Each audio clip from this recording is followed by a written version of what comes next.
I lived on 50% of my income for 3 years, and it absolutely accelerated my ability to retire early and grow my nest egg. By the way, if you're new here, I'm Morgan DeBon. I'm the CEO of Blavity and Afrotech, and this is my Wealth Coach series. And I want to talk about this because I know that there's so many people that are stepping into this season of entrepreneurship, being a solo entrepreneur, or whether they got laid off and needed to become a business owner for whatever reason. And one of the things about being an entrepreneur is that when you step into being an entrepreneur, you no longer have necessarily somebody else matching your 401k. You don't have that stability to always be having this income on a recurring basis. And so when I first started Blavity, it was really like a financial hit. You know, all my savings went into the company, and I spent a lot of time focusing on the business and not focusing on my personal finances. I was always investing in the stock market, but not at the rate that I wanted for myself.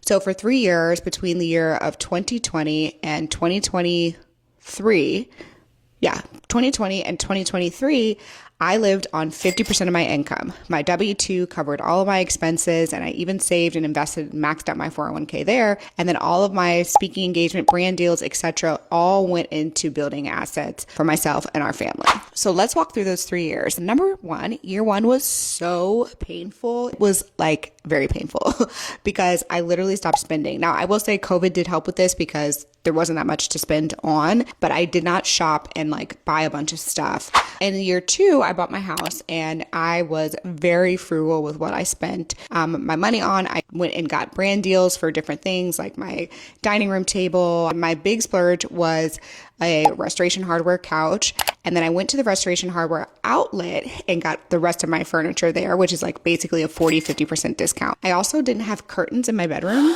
for over a year. And even now those curtains are Amazon curtains, and they do not even touch the floor.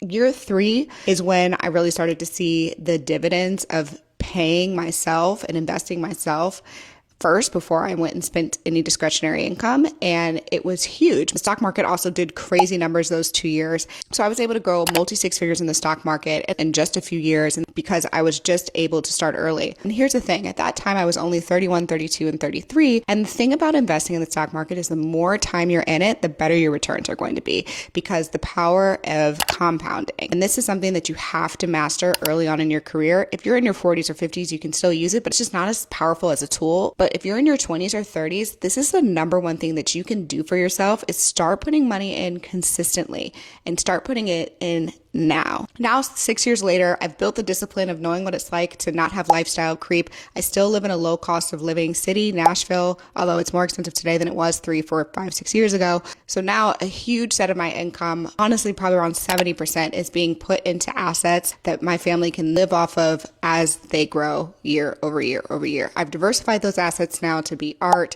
real estate, and still have some money in the stock market, but I had to have that base nest egg first before I felt comfortable moving into different asset classes. So do you think it's possible saving 50% of your income? Let me know what you think in the comments below. For more money content, make sure you follow and save this video for later.